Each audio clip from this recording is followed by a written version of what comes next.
Hey, scholars, Mr. Doyle here. Um, this video is going to be about immune system support.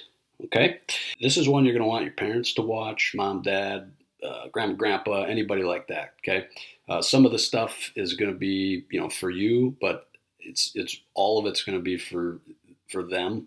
Okay, where they're going to really understand some of the things that I talk about. Okay, so if they're around, go get them now, watch it with them, or save it to watch later when they're around, or just try to, after you watch it, tell them to watch it later. Okay, all just positive, all just ideas. Okay, reason this idea even came is uh, there's a lot of the information that we get. It seems to be missing the idea that we can support ourselves. Okay, with our immune system. Okay, we're getting ideas, and we're getting it. A lot of it is really like just one side or the other. It's fear. It's stay inside, don't go near anyone. You know, just be afraid, and then it's like put crazy stuff in your body, and maybe it works. Okay, all the while, I feel like the number 1, 2, 3, 8, 7, whatever number thing should be on the top of any news hour is how you can help yourself. Okay, how can you support yourself? In particular, your immune system, the thing that fights off infections, viruses, diseases. Okay, uh, it's within. Okay, um, it's fear is necessary to understand a threat. As we're understanding the threat, and as we understand quite a bit about it, you also have to be now ready, or to be ready in the future, or all the time, to fight and to battle. Okay, this is just in general. Understanding how to support your immune system will help you with any virus, any cold, flu, any disease, even in the future, to help you fight it. So exercise, come on now. We all know, right? Just do something inside. Find a video that you like online. You do some of the videos that I have on the channel. Get outside, run around, go throw a ball, go dribble a ball, kick a ball. Go find someone to play with, friends, family. You can even just do it alone outside. You can be on your own. Find a good brick wall somewhere, and throw the ball off it to yourself and catch it, or kick it off the ball and catch it. Go to a park, find a hoop. I mean, exercise. There's plenty of the other videos. Don't need to go over like anything too specific. The real kind of the nitty gritty important stuff is diet. Okay, so first, limiting your sugar, like candy that has no nutritional value. Okay, so candy is just a lot of sugar. Things like soda, that's just a lot of sugar, and there's nothing really in there that's anything that's actually good for you. Okay, no nutritional value in it. Okay, so ways to replace, like, what do we do with candy? It's a snack, right? So ways to replace that, things to snack with. Fruits and veggies are great, right? Fruit, the reason it tastes good is it has sugar in it. It's natural sugars. Okay, but then there's also a lot of good vitamins in most fruits. Okay, so it's really and actually just a lot of water. So it's really good for you, and it tastes great, right? Veggies, yeah, I know, not always the best thing to eat for taste, but there's simple ways to combo it and to affect that, right? You take a celery stick and you dump it in some peanut butter, and now you got a great tasting snack. Okay, you got your carrots, you dip it in some ranch, bingo bango. All of a sudden, you got a good old snack, tasty. Another little idea, like a healthy snack, is things like nuts. Okay, so I got a little thing here just to show the example, like one of these big things of mixed nuts. Okay, so this one has almonds, cashews, hazelnuts, and pecans. All right, all good for you, all good sources of protein, zinc, which is good for your immune system. And then just maybe, extra word of advice. When you go to these, a lot of times there's multiple options, like this same thing, but the difference is it'll be unsalted or lightly salted or salt. I'd go with the unsalted or lightly salted. It's the same thing with a lot of things like potato chips. There's usually Most potato chips now have different versions where you can go less sodium, salt. Okay, um, things like soda and juice. So here's an idea for that, just to have less of it. But if you do like it, and you like drinking it, cut it. Okay, so what I mean by that is you take a can of soda, right?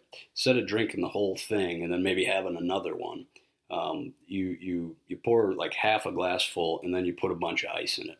Okay, and so then it's a nice cold, cool drink. It's gonna be great in the summer.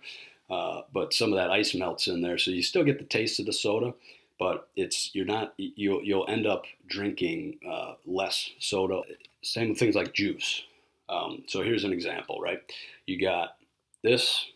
It's kind of got like a pink lemonade type color to it. So let's say I filled this all the way up to there with pink lemonade, right? I'd probably be getting like 20 grams or so of sugar in that, okay, which I don't need that much for this amount of liquid. Okay, so you think about your soda, your juices, things like that in terms of the amount of liquid that you're actually just putting in your body. Okay, so for this, what I did is I filled that maybe up to about there with pink lemonade, and then I poured water in. Okay, so I still get that taste, the sweet taste that you get from the juice, the sugar that's in there. But with this amount, I'm probably only getting like 5 grams or even less of sugar.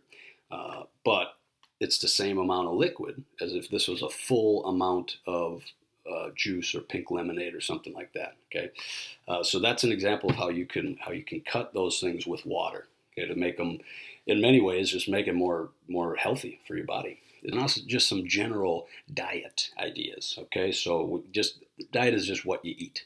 All right. Okay, so I think about things good for you, like protein, right? Um, Red meat, beef, chicken, pork, things like that. Uh, it's always easy to just go to somewhere and get some of that like made for you, fast food stores.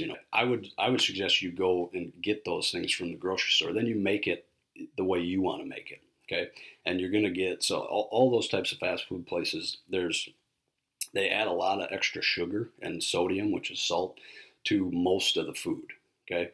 And the reason they do that is because it makes it like really, really taste, like taste explosion. And so then you come back and you keep going there. Okay. It's why a lot of people understand it's almost like an addiction. Okay. To these fast food places.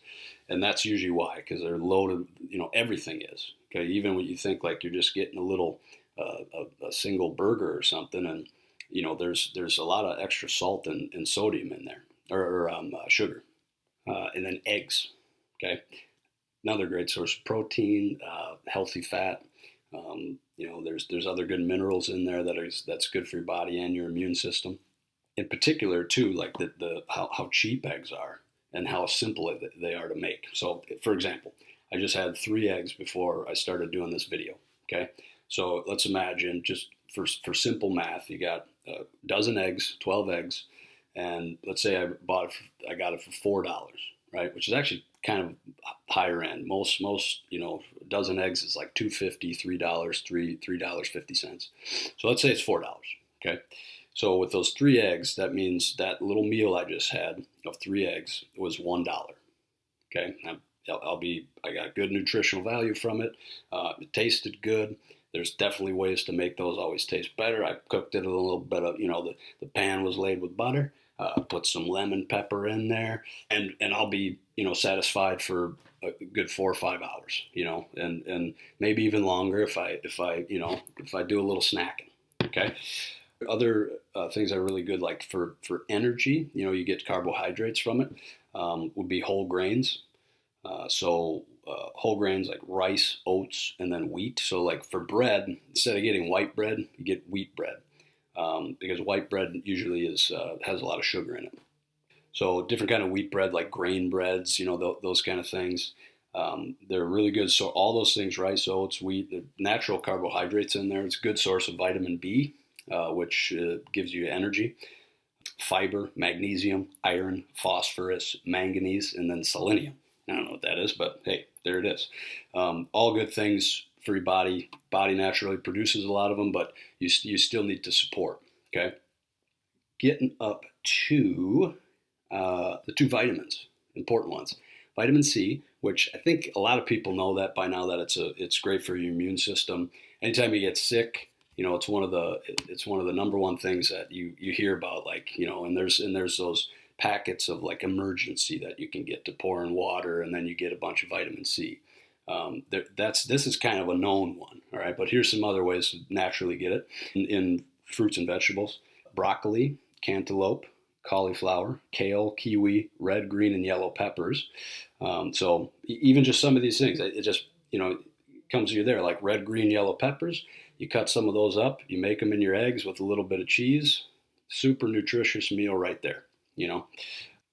Sweet potatoes, strawberries, and tomatoes. Okay, and there's more things. And then a really good one is orange juice. A lot of orange juices actually add more vitamin C to them, and they usually say it on the label. And oftentimes, different orange juice, depends on who makes it, will add other things, and it's always on the label, like, good amount of vitamin C, and then also like another vitamin and calcium, so that they'll add things to it. And then vitamin D. Okay, so this one, the natural way to get vitamin D is sunlight. So got to get outside, got to get your sun. Vitamin D is naturally produced in your body, but as modern humans, we don't get outside as much as we used to, way back. Okay. Especially now, people are inside a lot, obviously with the shelter in place and all that, but even just in general, a lot, we work inside a lot. We don't get outside enough. So, throwing some stats at you here, 70% of Americans are vitamin D insufficient, means they don't have enough in their body. I would imagine that's even higher in Minnesotans, okay? Because we don't get it outside in the winter enough, okay? Anyone who lives in the northern climates is going to have even less vitamin D in their body because they don't get outside that much. So again, this is like great timing for it because June 1st, right? Summer's starting. It's going to be really important to be outside and to be getting this natural source of vitamin D, which comes from sunlight. Other ways to get vitamins are supplements. So, things like that. Go to any grocery store, you go down the supplement aisle, and you can get vitamin C, D, B, all these different vitamins. And then just be sure to read the back label on recommended daily doses, how much to take. If there's any age restrictions, certain ages, 12 and over, 12 and under, to not take this amount or not take this much. So that's another way. Lastly, there might be an interesting connection between, in particular, coronavirus and then vitamin D. Now, I think it's just basically all, like, if you get sick, if you have sufficient levels of vitamin D, it's very good for you, specifically in your lungs. And that might be part of the connection with coronavirus, because that's one of the places vitamin D really works the most, is in your lungs. So just a couple quick numbers again on this. Studies that have been just done recently on people that were in the ICU at various care facilities, hospitals, and I think the Philippines, Indonesia, and then New Orleans, maybe a couple other cities. That's where the study spanned across. They checked the vitamin D levels of all the people that were essentially getting hit the hardest by the virus. So people that were in the ICU, that's the intensive care unit. And 96%, which is super high, like almost all of the people that were getting hit the hardest, were vitamin D deficient. So it means they didn't have nearly enough in their body. And then that remaining 4% were sufficient. They had enough. But as you increase that number out, and the more studies they do, pretty interesting, correlation. It doesn't mean it's some kind of a cure. It doesn't mean it's a vaccine. That's not how that works. And they have to do a lot more study and things with that. But just interesting to know. Okay, so be good, stay safe out there. As always, go find somebody in your house, give them a hug, tell them how much you care about them, and really be safe out there. We'll see you later.